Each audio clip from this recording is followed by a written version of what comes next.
May. Now, what did I say about this fight? Well, you probably don't know, but if you're one of the dozen people that watched my last video, you know what I mean. If you missed that video, it's literally titled Why Joe Pyfer Knocks Out Rizal Adesanya.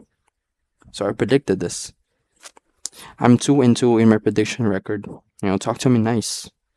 Anyways, this is a tremendous win for Joe Pyfer.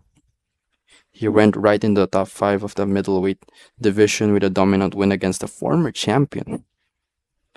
This is the best possible scenario for him. But for Israel Adesanya, this is basically the last chance he gets, and I can't really imagine him being back into the top 10, let alone top 5. Maybe if they can get him for a rematch against Robert Whittaker or Jared Cannonier, but I personally think that's unlikely since Izzy already beat those guys before. If the UFC really wants him to come back, they can match him against RDR or Anthony Hernandez. Izzy can probably beat RDR on the feet, but he's on the edge of retirement. You know, I don't know, man, but maybe he can make a comeback. I'm being optimistic because I used to be an Easy fan back in the day, but if he plans to come back from this loss, it would not be easy at all. So in the fight, I can give the first round to Izzy. I almost got a glimpse of his prime, but this time it's quite different. He tried walking Joe Pyfer down, but that was never his style. Maybe he was looking for a finish and that's why he was being extra aggressive. I know the UFC is pushing fighters that are more exciting, more fighters that has more highlights, and I think Izzy is looking for a highlight here, for a highlight finish to boost his career, maybe. But it kind of worked out because he hurt Joe's leg in the first round and early in the second round. And I think that's why Joe tried a takedown because he started limping from the pain. But if Izzy had a better takedown defense, he could have took this fight to a decision and keep pissing him up and win the fight. But Joe was able to control Izzy in the ground and finish him with punches. If you tell anyone 3 years ago that Joe Pyfer will TKO Izzy, everyone would tell you you're crazy. But Izzy fell off really bad, and now I'm not really sure if he can come back from this loss. Now, for Joe Pyfer, I don't think he can be the champion anytime soon. Not when Hamzat is still the champion, at least. To be honest, I don't think anyone can beat Hamzat in this division. But Joe might even struggle with the top 2 and 3 fighters in this division, Sean Strickland and Nasruddin Imavov. But I think the next fight to make is Joe Pyfer against Caio Borralho. And then whoever wins that fight goes to a title contender eliminator against Imavov, and then they fight whoever wins between Sean Strickland and Hamza, which is probably gonna be Hamza, by the way. So moving on to the other fights in this card, Alexa Grasso versus Macy Barber. A very brutal KO win by Alexa Grasso. He was never a fighter that is known to finish her opponents, so this KO is really surprising. Especially how she threw a heavy cross that laid Macy Barber down, man.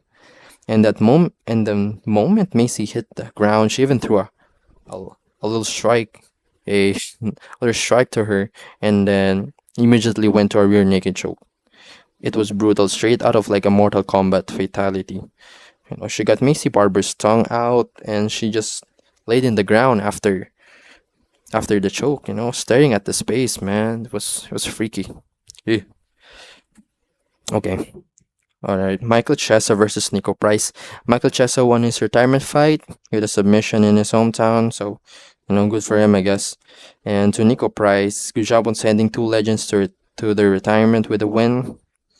It doesn't really matter if he threw in the fight. A lot of people thought that Nico Price threw in the fight.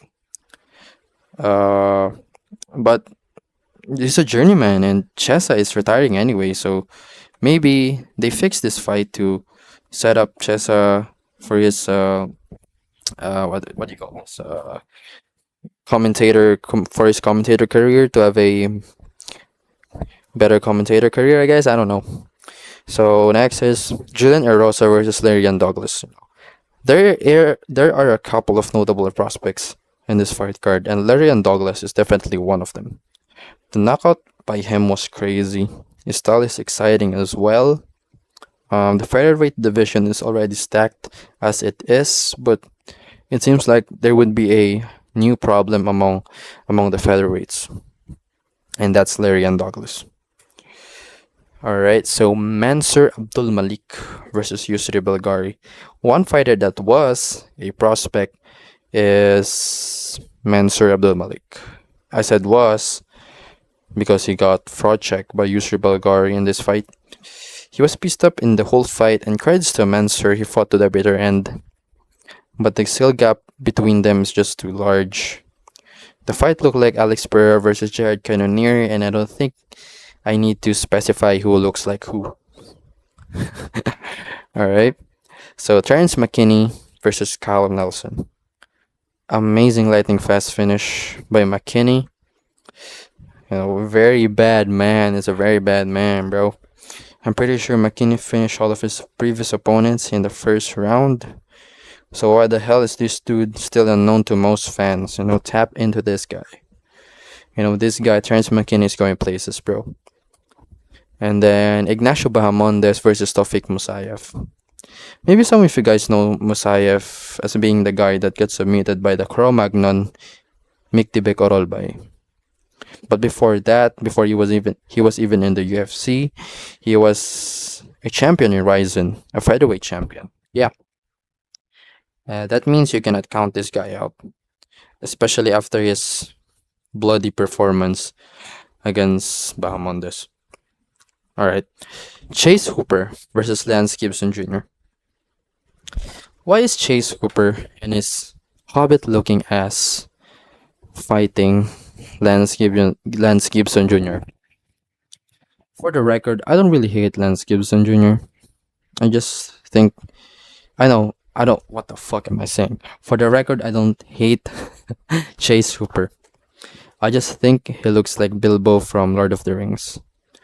But I thought the UFC is setting him up and building his record.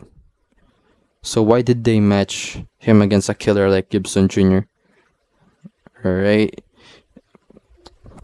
And the way he lost is embarrassing as well, bro. He got rolled around the floor like a ball, and no, it's not an early stoppage. Marcin Tibura versus Tyrell Fortune. Who is this guy, bro? Tyrell Fortune is a prospect in the heavyweight division that I practically don't know before this fight. But he might just make the division a little bit more exciting if he keeps his performance up. God knows that division needs someone that is exciting. I'm tired of watching Taito Ivasa. Please. He has potential, so I hope he doesn't get chinned in project. Next, Neville Sterling versus Bruno Lopez. If you're not tapped into Neville Sterling, then what the fuck are you doing? Alright? He has that city kickboxing style like Izzy, but he is certainly much more aggressive and exciting in my opinion. And he proved that in this fight against Bruno Lopez. Nice win. Alright. Anyways, that's all I have for you today. Tell me your thoughts and opinions about this fight card down below. Also follow my X account at GTO_MMA. Like and subscribe if you like the video. Thank you for watching.